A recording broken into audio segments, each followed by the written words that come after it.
The day Isabella Thorne pushed her college sweetheart, Ethan Vance, into a top spot at the company, I knew my time was up. She slammed her hand on my desk in front of the entire executive team. Julian Croft, give the vice president position to Ethan. You're being reassigned to director. I smiled and tore my shareholder agreement to shreds. No need. I quit. When we were handed the divorce decree, she sneered. Without me, you're nothing. Mr. Croft, Ms. Thorne needs you in the main conference room. The voice of my assistant, Chris, was stretched taut over the phone, like a string about to snap. I was staring at a quarterly business analysis on my monitor, the dense grid of data, the result of 3 straight all-nighters. I tapped my fingers on the cool surface of the mouse twice. Got it, I said, my voice flat, and saved the document. Pushing open the heavy, frosted glass door to the conference room, the low hum of conversation choked and died. The long table was lined with the company's core executives, and every single one of them was staring at me with a look of morbid curiosity before their eyes darted to the unfamiliar figure seated next to the head of the table. In the chairman's seat, Isabella Thorne was a portrait of corporate power in a sharp, iron gray designer suit. Her long hair pulled back so tightly it exposed her forehead and the severe arch of her eyebrows. She wasn't looking at me. She was angled slightly, murmuring something to the man beside her, a man in a casual beige blazer with a gentle, disarming smile. A rare curve of softness touched Isabella's lips. I knew that man. Or rather, everyone in the company's upper echelon knew that face. Ethan Vance, Isabella's college sweetheart. The one that got away. The legend who she never quite got over, even after he'd moved overseas. And now, here he was, sitting comfortably in the seat to Isabella's right, the seat that had always been reserved for the company's second-in-command. I didn't break my stride, walking directly to my usual chair at Isabella's left. The sound of the chair scraping back echoed in the tomb-like silence of the room. Everyone's here, Isabella said, finally looking up. Her gaze swept the room before landing on me, and that fleeting softness vanished, replaced by the cold, hard edge of business. I have an important personnel change to announce. She gave no one a moment to prepare. Her manicured finger tapped the polished surface of the table, a sharp, deliberate sound aimed directly at me. Julian, she said, her voice low but piercing with indisputable authority. As of next Monday, you will no longer serve as the Executive Vice President of Business Operations. The air in the room turned to ice. A few of the VPs instinctively held their breath, their eyes darting between Isabella, Ethan, and me. Isabella lifted her chin slightly, gesturing to the man beside her. Her tone was as flat as if she were archiving a file. Mr. Ethan Vance will be taking over your position, with full oversight of the group's core business sectors. She paused, her eyes locking onto mine, delivering the final blow like a routine directive. You will be reassigned to Director of the Marketing Department, reporting to Vice President Vance. A collective, stifled gasp went through the room. Even though they'd sensed something was coming, the raw humiliation of the demotion was a bomb dropped into still water. Director of Marketing? That was a 2-level drop from my current position, and I was expected to report to a complete outsider, an empty suit who knew nothing about the company's operations. A flood of gazes, shock, pity, a few tinged with schadenfreude, were fixed on me. Ethan chose that moment to stand, a perfectly calibrated, humble smile on his face. He gave a slight nod to the room. I appreciate the trust Ms. Thorne has placed in me. I'm new here, and I look forward to learning from all of you. His eyes then shifted to me, his smile widening with the magnanimity of a victor. I'll especially be relying on Director Croft. I'll need you to show me the ropes when it comes to the business side of things. I hadn't said a word. I was leaning back in my chair, my expression unreadable, a ghost of a smile playing on my lips, as if the man being publicly stripped of his power and ground into the dirt wasn't me. I just watched Isabella, watched the face that had once in countless late nights been my comfort, now a cold, alien mask. My silent stare seemed to unnerve her. Her brow furrowed almost imperceptibly, and her voice grew colder. Director Croft, do you have a problem with that? This is a corporate decision. Finally, I moved. I rose to my feet slowly, my movements deliberate. I didn't look at Ethan. My eyes remained fixed on Isabella, the faint smile on my lips deepening, but it was utterly devoid of warmth. A problem? I repeated softly, the word carrying clearly across the silent room. I reached into the inner pocket of my suit jacket and pulled out a dark blue portfolio. Inside was my original shareholder agreement, the document that signified my status as a founding partner. Under the stunned gaze of everyone present, I gripped the portfolio with both hands, my knuckles turning white from the pressure. R.I.P. The sharp, decisive sound of tearing paper shattered the stillness. My expression was blank as my hands moved with steady force, once, then again, ripping the document that represented my wealth, my position, and years of sacrifice into halves, then into quarters. Snow-white scraps of paper fluttered from my fingers, scattering across the gleaming tabletop like a sudden, unseasonable blizzard. The color drained from Isabella's face. She shot to her feet. "Julian, what are you doing?" The smile on Ethan's face froze, his expression a mask of disbelief. I let the last of the pieces fall from my hands. I dusted off my palms, though they were clean, and met Isabella's furious, shocked gaze. The cold smile finally bloomed into a full, chilling grin. "Reassign me?" My voice was clear, infused with a sense of finality. "Ms. Thorne, there's no need to go to all that trouble." I scanned the room of dumbfounded executives, my eyes finally settling on Isabella's pale face. I spoke each word with the force of a gavel strike. "I quit." Without another glance at anyone, I turned, pushed my chair in, and strode toward the conference room door. The sound of my leather shoes on the plush carpet was a dull, steady rhythm, each step landing like a hammer blow on Isabella's suddenly erratic heartbeat. "Julian, you get back here." Isabella's shriek echoed behind me, laced with a panic she herself didn't recognize. My hand was already on the cold, metal door handle. I paused, turning my head slightly, but I didn't look back. "Ms. Thorne," my voice came, muffled slightly by the door. "The transition email will be in your inbox in 30 minutes. Click. The heavy door closed softly behind me, sealing off the dead silence within and severing the last, frayed connection between Isabella Thorne and me. The heavy mahogany door of the CEO's office flew open, slamming against the wall with a dull thud. Isabella stormed in like a blizzard, her heels clicking an angry, rapid-fire beat against the expensive marble floor. She marched to the massive executive desk and slammed both palms down on its surface, the impact making the pens in their holder jump. "Julian, what the hell was that?" Her chest heaved, the sharp lines of her makeup unable to contain the fury blazing in her eyes. "Tearing up your stock grants in front of the entire executive team? Just walking out. Do you think this company is a playground you can just leave whenever you want?" I was standing at the floor-to-ceiling window, my back to her. Outside, the steel and glass skyline of the city was a cold, gray monolith under a heavy sky. I held a cup of long, cold black coffee, no steam rising from its surface. Hearing her tirade, I didn't even move my shoulders. I simply tilted my head back and drained the bitter, cold liquid in one swallow. I turned around, my face a blank canvas, my eyes a desolate landscape. I placed the empty cup on the corner of the desk with a soft click. It meant what it sounded like, I said, my voice raw and tired, as if scraped with sandpaper. "I quit. I'm done." "You're done." Isabella laughed, a harsh, incredulous sound. She rounded the desk, closing the distance between us, searching my face for any sign of regret or petulance. "Julian, are you seriously trying to pull this stunt with me? Do you think this threatens me? That it will make me change my mind? How old are you?" She jabbed a finger toward my face, the tip trembling with rage. "Without me, without Thor Industries, what are you, Julian Croft? You were just a scholarship kid from the wrong side of the tracks who got lucky when the great Isabella Thorne gave him a chance." I finished her sentence calmly, my tone devoid of emotion, as if stating a fact about a stranger. I met her gaze, my own eyes so placid they were terrifying, like a frozen lake. "You've been saying that for years." My unnerving calm seemed to prickle her. Underneath that icy surface, she could sense something had irrevocably shattered. She pushed the strange feeling down, her voice rising to a shrill, defensive pitch. "Was I wrong?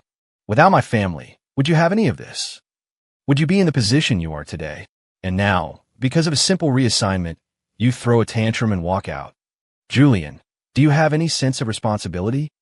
Responsibility? I repeated the word slowly, a faint, cold smirk twisting my lips. It was a mockery of both her and myself. Is my responsibility to stand by and watch you install your long-lost love into the company, then personally hand him to the position I bled for on a silver platter? I took a step forward, closing the space between us. She was so close now, she could see the web of broken capillaries in my eyes, could feel the profound exhaustion and disappointment rolling off me in waves. Isabella. I used her full name, my voice low, but each word a razor's edge. All these years, I have worked myself to the bone for this company. The all-nighters, the client dinners that ended with me sick from too much scotch, the deals that fell through only for me to claw them back. In your eyes, was any of that worth more than him simply deciding to come back? She flinched, taking an involuntary step back, her eyes flickering. You're being ridiculous. This was a standard corporate restructuring. Ethan is qualified. He has a global perspective. He's qualified? I cut her off, the cold smile now tinged with genuine, bitter amusement. Qualified for what? Writing bad poetry in a coffee shop? Or living off your family's name while he found himself in Europe? Isabella, wake up. Putting him in that position isn't helping him. It's throwing him to the wolves. And you're pushing the entire company off a cliff right along with him. Enough! She shrieked, like a cornered animal, her face flushed with a mixture of shame and the anger of being exposed. This is my company. I'll hire whoever I want. It's not your place to question me. Julian, I'm telling you, your actions today have severely damaged this company's interests and reputation. You will go back, right now, and apologize to the entire executive team. And you will retract your resignation. Apologize? I looked at her, and the last flicker of warmth in my eyes died, leaving behind a chilling void. I shook my head slowly, a gesture of absolute finality. Isabella, we should have ended this a long time ago. My voice dropped, heavy with the weight of years of exhaustion. And I'm not just talking about work. Her heart hammered against her ribs. A profound sense of dread seized her. What were you trying to say? I didn't look at her. I walked back behind the desk and pulled open the bottom drawer. It didn't contain files. Inside lay a single, small, navy blue velvet box. I took it out and opened it. Two simple, platinum wedding bands rested inside, reflecting the cold light of the overhead fixtures. One was slightly wider, the other thinner. We had bought them when we got married. I had never taken mine off. She, it seemed, only wore hers to weddings and the occasional charity gala, where we needed to present a united front. I picked up the man's ring, my thumb stroking the cool metal surface for a moment. Then, without hesitation, I slid it off my finger and placed it back in the box. The motion was clean, devoid of sentiment. Tomorrow morning. 9 o'clock, I said, closing the box. I looked up, my gaze locking onto Isabella's suddenly ashen face. Bring your driver's license and any other required documents. I paused, then spoke the final two words. The courthouse. Chapter 3. The county courthouse lobby smelled of antiseptic and old paper, mixed with the faint, oppressive aura of countless bitter endings. The air was thick and hard to breathe. I sat on a cold, blue plastic chair, my back ramrod straight, an unmoving sculpture. I had arrived early. The hall was mostly empty, save for a few other silent couples scattered in the corners, staring at the floor, a vast, invisible chasm separating them. Click, clack, click, clack. The familiar sound of heels on linoleum approached, the rhythm deliberately measured. Isabella had arrived. She wore an impeccably tailored black suit, her makeup flawless, her red lips pressed into a stubborn line. Her chin was lifted, projecting the image of a proud peacock ready for battle. She walked past me and sat down, leaving one empty chair between us, a buffer zone that felt as wide as an ocean. Neither of us looked at the other. Neither of us spoke. The silence was a physical weight pressing down on us. Number 37. Isabella Thorne. Julian Croft. A clerk's monotone voice called out from a window. We both stood and walked, one after the other, to the small, sterile counter that marked the end. A middle-aged woman with a weary, seen-it-all expression sat behind glass. Paperwork, she said without looking up, her hand outstretched. 2 sets of documents, 2 driver's licenses, were pushed under the partition. The clerk processed the information with mechanical efficiency, her fingers clattering on the keyboard. "Do you have the divorce agreement?" she asked. "Here." I pulled 2 copies from my briefcase and handed them over. The terms were simple. I was walking away with almost nothing, just my personal savings and the old car I've been driving for years. The shares in Thorn Industries, the real estate, the other assets, I wanted none of it. Isabella glanced at the agreement, her lips parting for a moment as she saw the property division clause where I'd relinquished everything. But she said nothing, pressing her lips tightly together again. She took the pen and signed her name with sharp, angry strokes. I signed my name as well. My handwriting was steady, without a tremor. The clerk took the signed papers, reviewed them one last time, then produced 2 small, dark red certificate folders. She affixed our photos and picked up the heavy, official seal. Chunk! The seal came down with a solid, definitive sound, embossing the crimson paper, a sound that seemed to echo in the hollows of our broken marriage. Chunk! A second time. 2 fresh, new divorce decrees were pushed through the slot. "You're all set," the clerk said, her voice unchanged. I reached out and took my copy. The cover felt cold, foreign. I didn't even open it. I simply slid it into the inner pocket of my suit jacket, as if it were a meaningless expense report. Isabella picked hers up. She stared at the gold-embossed words, "Decree of Divorce," for a few seconds, her knuckles white. Then she snapped her head up, her eyes finding me as I was turning to leave. "Julian," she called out, her voice sharp in the cavernous hall. I stopped, but didn't turn around. She strode in front of me, blocking my path. She held the new decree up, waving it in my face, a cruel, cold smirk twisting her lips. "Do you see this?" Her voice was laced with venom, each word a shard of ice. "Without me, without Thorn Industries, you, Julian Croft, are nothing." She stared into my eyes, searching desperately for a flicker of pain, regret, or anger. She needed to see me break, to see me lose my composure, to see me admit that she had won. But I just looked at her calmly, my expression as deep and still as a well, without a single ripple. There was no anger, no sorrow, not even hatred.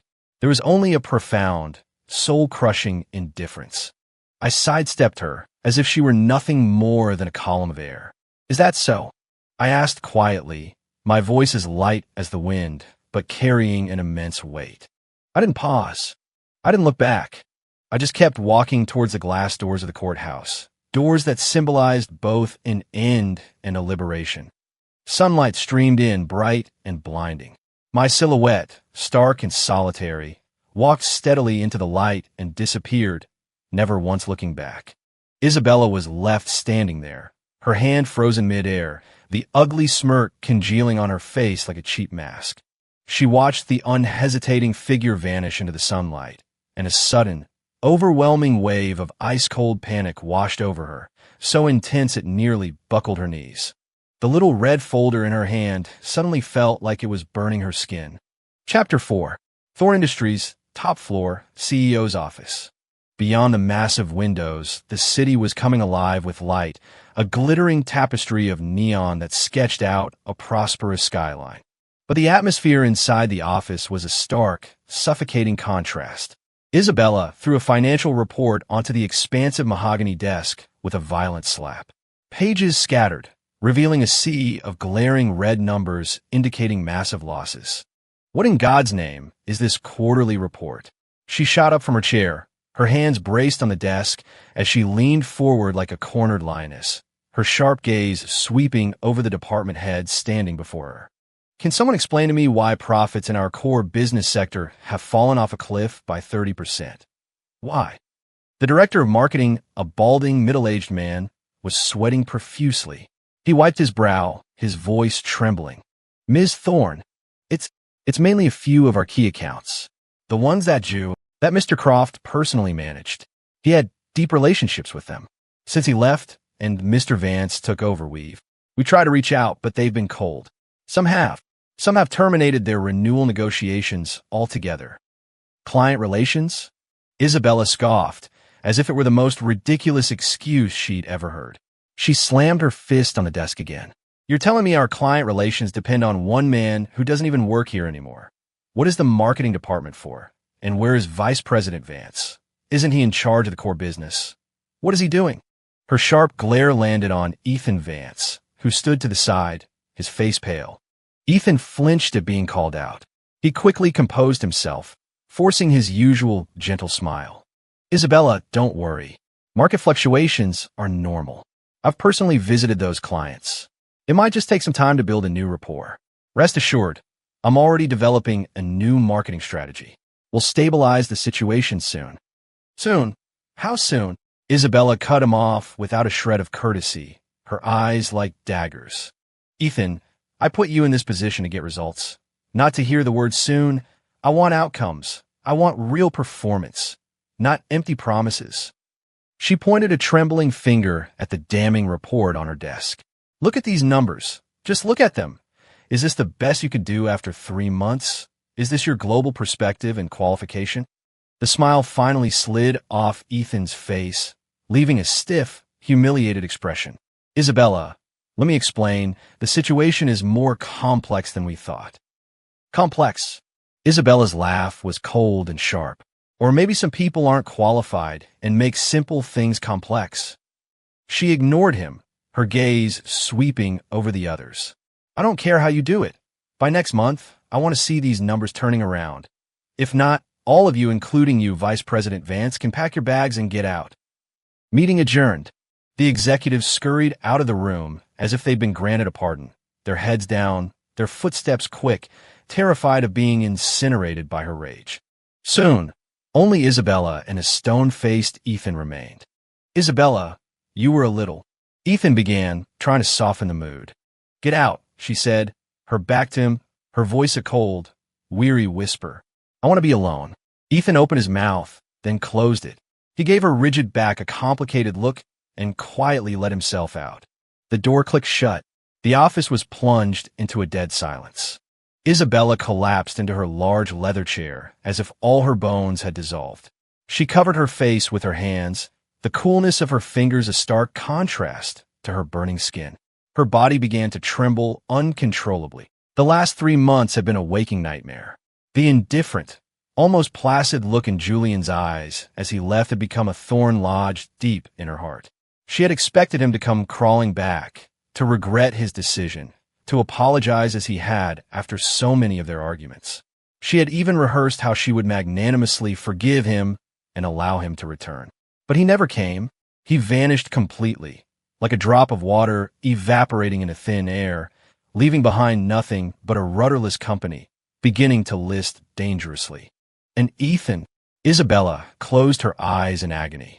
She had once thought of him as the poetic, brilliant soul who had illuminated her youth. But when he was placed in a position that required real-world grit and strategy, all she saw was indecisiveness, arrogance, and a complete inability to handle complex situations. He was all theory and no substance. He had no idea how to handle the company's shrewd, cutthroat clients. He didn't understand the intricate internal politics. He was utterly lost in the rapidly changing market. His so-called global perspective was laughably fragile in the face of brutal reality. And Julian, the man she had believed was nothing without her family. He had been the anchor holding the entire ship steady. When he was there, no one noticed his importance. She had even found him tiresome. But now that he was gone, the ship was rocking violently, exposing countless hidden cracks and threatening to capsize. Isabella's eyes flew open. She grabbed her phone, her knuckles white. She scrolled to a number in her blocked list, her finger hovering over the screen, trembling violently. A powerful, toxic wave of regret, resentment, and a terrifying emotion she refused to name crashed over her, threatening to drown her. Chapter 5 Crash. Another binder hit the conference table, its contents spilling across the polished wood.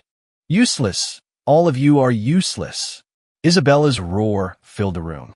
Her eyes were bloodshot, and she looked like a trapped animal, pointing a trembling finger at the stock chart on the projector screen. The line was a nosedive, a plummeting red streak of disaster. 3 days. In just 3 days, our market cap has evaporated by 40%. Is this what you call stabilizing the situation? The room was deathly quiet. Every executive stared at the table, wishing the floor would swallow them whole. Ethan Vance, seated at her right, was ashen. Sweat beaded on his forehead, and his lips trembled, but no words came out. The high-stakes Southbridge Tech acquisition he had personally spearheaded was a catastrophic failure. Blinded by arrogance, he had underestimated his opponents, ignored repeated warnings from the risk management and legal teams, and stubbornly refused to compromise on key terms at the last minute. The other party pulled the rug out from under him, using a loophole in the contract to countersue, while simultaneously leaking a story to the press that Thorne Industries had engaged in predatory tactics. The scandal spread like a virus. The stock price collapsed. Investors panicked. The banks started calling in their loans. The entire company was on the brink of implosion. Vice President Vance, Isabella rounded on him, her voice shrill with rage and disappointment. Wasn't this the deal you personally guaranteed was a sure thing? Is this your global perspective? Do you have any idea what you've done? You've dragged this entire company to hell with you. Isabella, I didn't know they would be so deceitful. Ethan stammered, his voice weak. They set a trap. A trap. Isabella laughed, a horrifying, humorless sound. She rose to her feet, looming over him with undisguised contempt.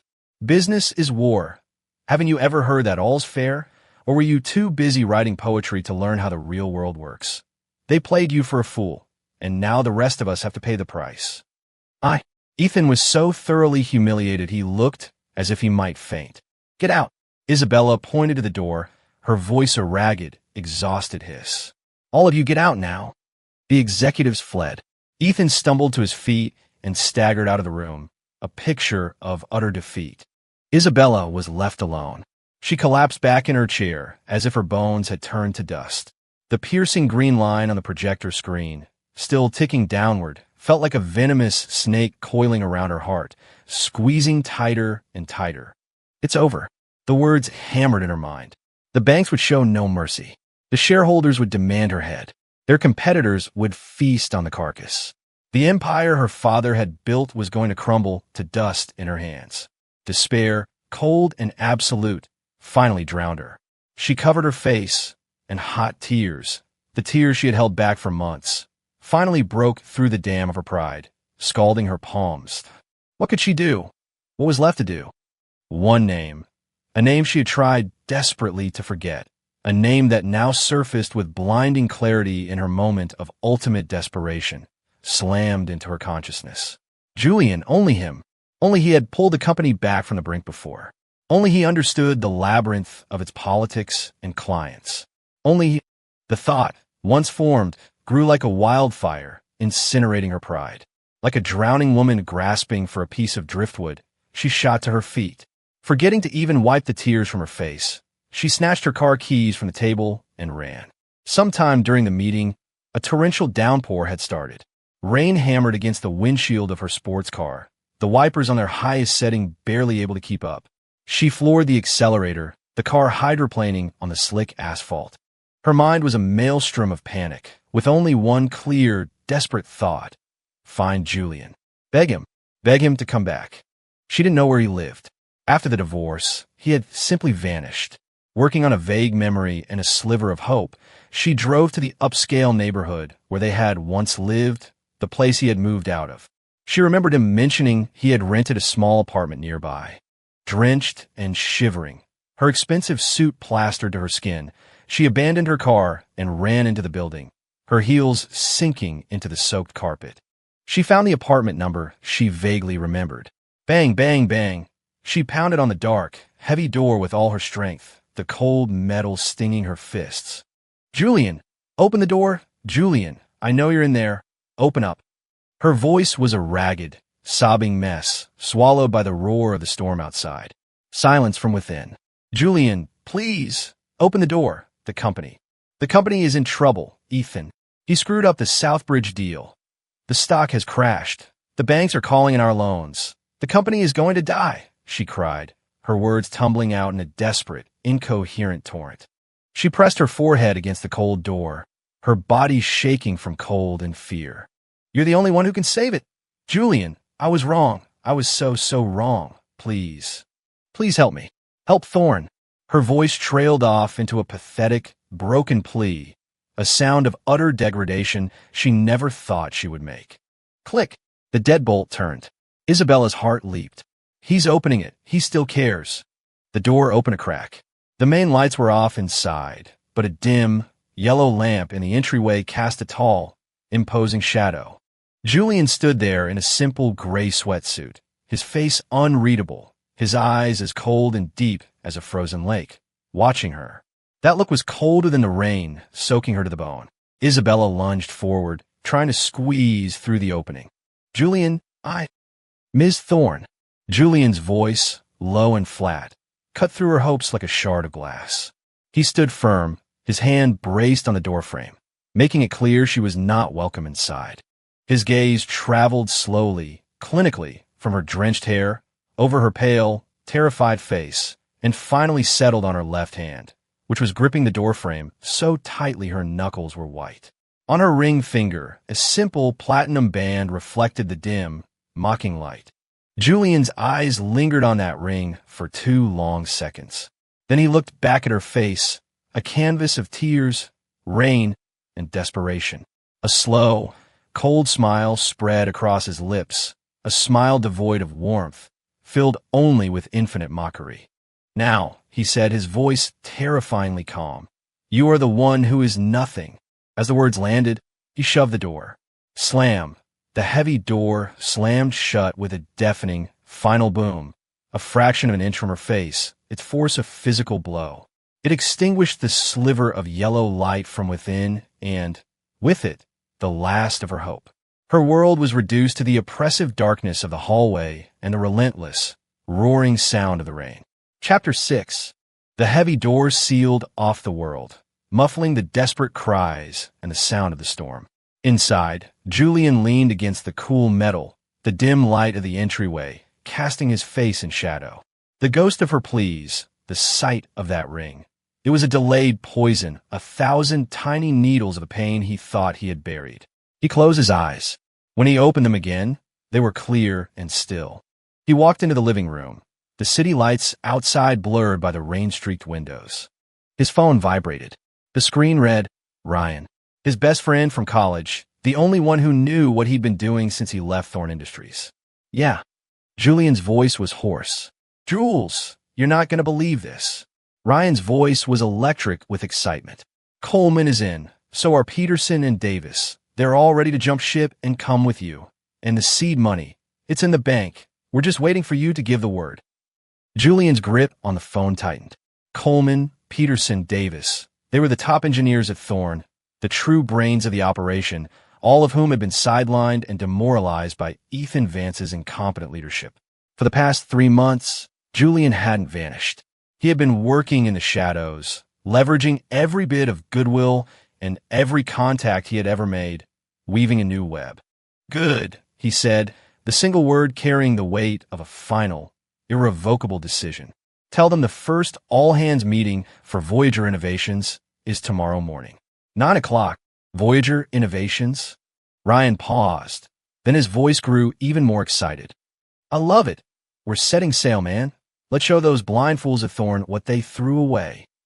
Julian ended the call and walked to his desk. In a warm glow of the lamp, several thick business plans and market analyses lay open, covered in his dense, handwritten notes, the fruits of 3 months of sleepless nights. He picked up a pen and drew a firm, heavy line under the words Voyager Innovations. Outside, the storm raged, washing the city clean. Inside, in the heart of the tempest, a new journey was about to begin. Chapter 7.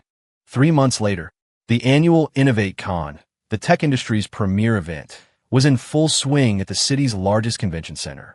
It was a gathering of giants and rising stars, a battlefield for influence and capital. Isabella Thorn sat near the front, looking poised in a perfectly tailored Navy suit, but it was a fragile facade. The Southbridge deal had left the company crippled. The stock had stabilized, but the damage was done. The banks were circling like vultures, and employee morale was at an all-time low. Ethan Vance had been quietly demoted to an irrelevant position and was now sitting several rows behind her, a ghost at the feast. She was here on a desperate mission to find new investors, a lifeline for her sinking company. But the industry titans who had once courted her now offered only polite, distant greetings. No one was interested in catching the falling knife that was Thorne Industries. And now, please welcome the founder and CEO of the most exciting startup at this year's summit, Voyager Innovations, Mr. Julian Croft, for his keynote address. The core drivers of the new connected age. The MC's voice boomed through the auditorium. A wave of thunderous applause erupted, far more enthusiastic than for any of the established CEOs who had spoken earlier. Isabella froze as if struck by lightning. She looked up at the stage in disbelief. Bathed in the spotlight, a familiar yet transformed figure walked confidently to the center of the stage. Julian. He wore a tailored, dark gray suit, his posture radiating a quiet power. The exhaustion that had clung to him at Thorne was gone, replaced by a sharp, focused energy. His gaze swept calmly over the audience, the look of a man in complete control. "Good afternoon, everyone," he began, his voice steady and clear, commanding the attention of the entire room. Isabella's heart felt like it was being squeezed in a vice. She stared at the man on stage, the man she had cast aside, the man she had scornfully declared would be nothing without her.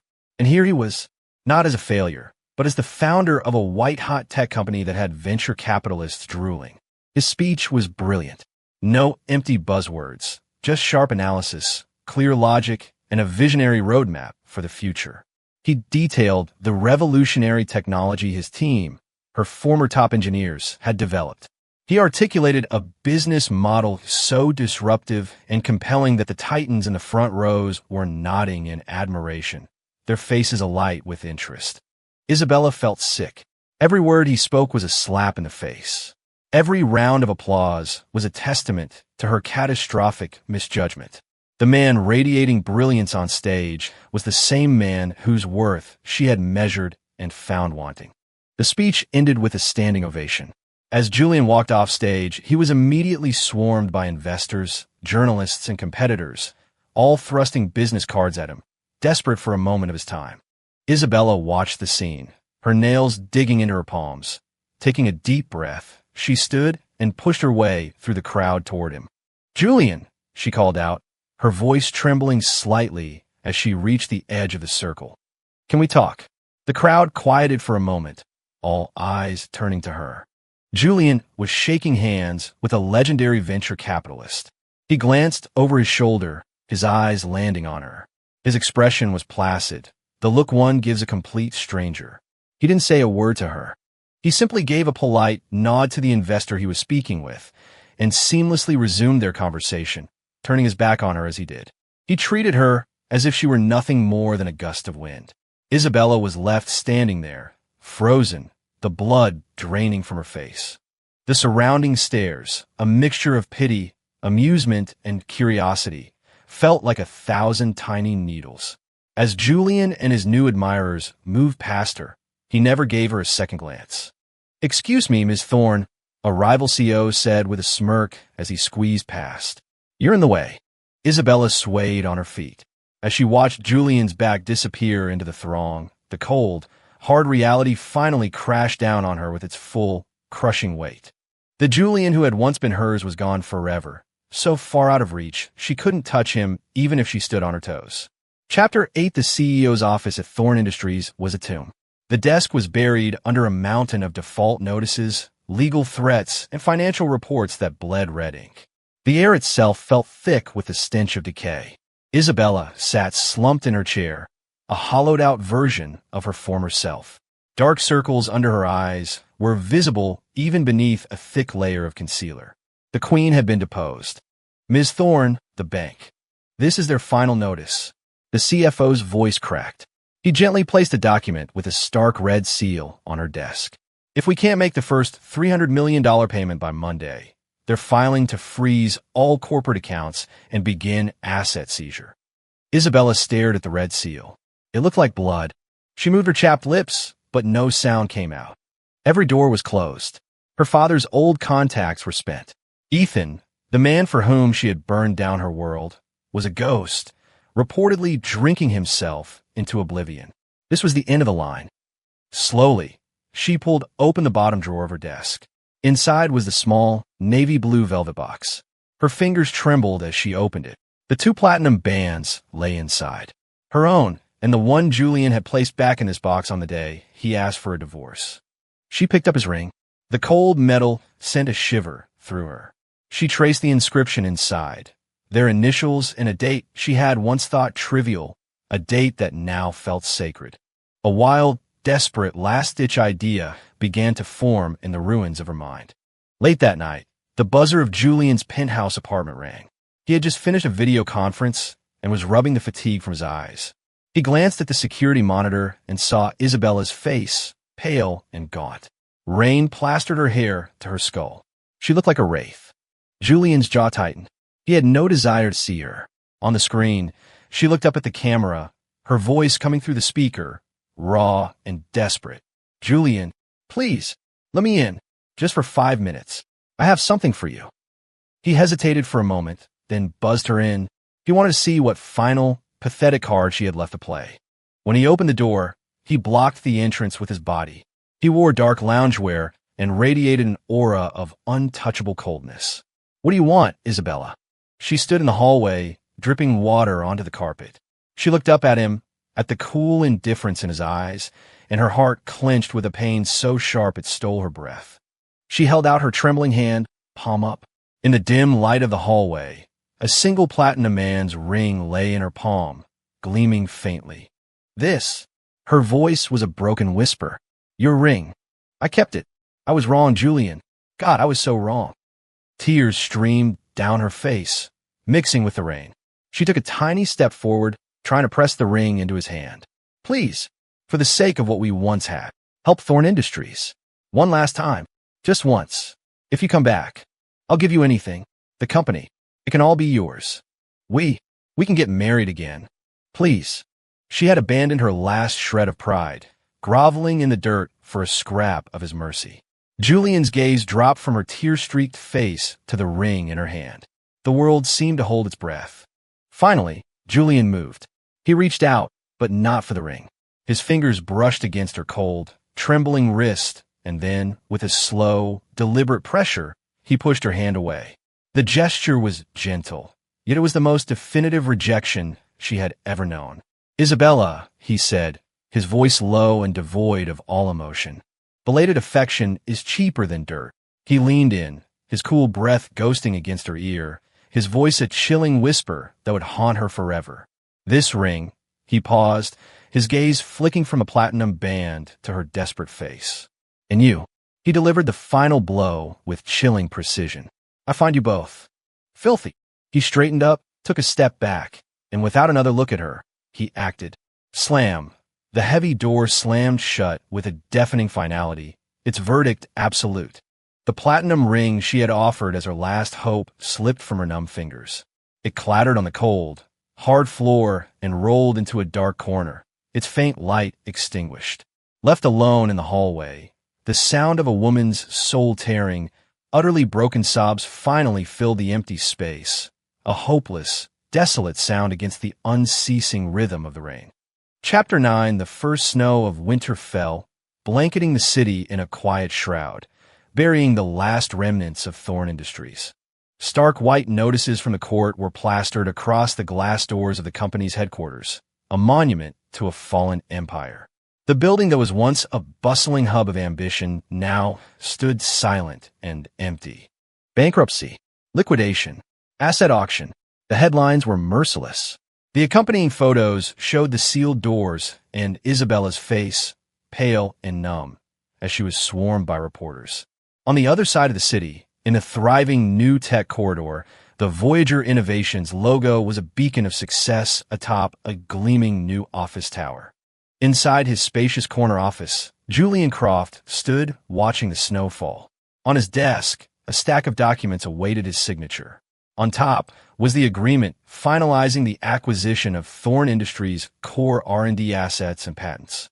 "Jules, the board is ready for you," Ryan said, poking his head in, his face beaming with success. "On my way," Julian replied. He turned from the window, his expression calm and focused, his eyes fixed on the future.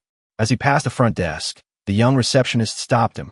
"Mr. Croft, a package just arrived for you. It requires a personal signature. Leave it in my office," he said without breaking his stride. "Sir, it's a small box. Zazinda is." She hesitated. "Isabella Thorne." Julian's step faltered for a fraction of a second. Then he continued on as if he hadn't heard, pushing open the glass doors to the main boardroom where his team, his future, was waiting. When the meeting concluded, Julian returned to his office. The small, plain cardboard box sat on the corner of his desk. He picked it up. It was light. He tore it open. There was no note, no letter. Inside, nestled in a bit of tissue paper, was a single, thin platinum wedding band. Her ring. The inscription on the inside glinted under the bright office lights, a final, pathetic echo of a world that no longer existed. Julian looked at it for less than a second. Then he turned and dropped the box, and the ring inside it, into the industrial-grade office shredder by his desk. Whir! The machine hummed to life. The platinum band was mangled, twisted, and then obliterated, disappearing into a rain of metallic dust and shredded cardboard, indistinguishable from the day's other refuse. Julian turned back to the window. The snow had stopped. A sliver of golden sunlight broke through the clouds, illuminating the clean, white landscape of the city and the bright, limitless road ahead. A faint, unreadable expression crossed his face as he looked into the light. The quiet, resolute look of a man who had cut away the past and was looking only forward. The age of Julian Croft had just begun. The dream of Isabella Thorne, along with her ring, had already been reduced to dust.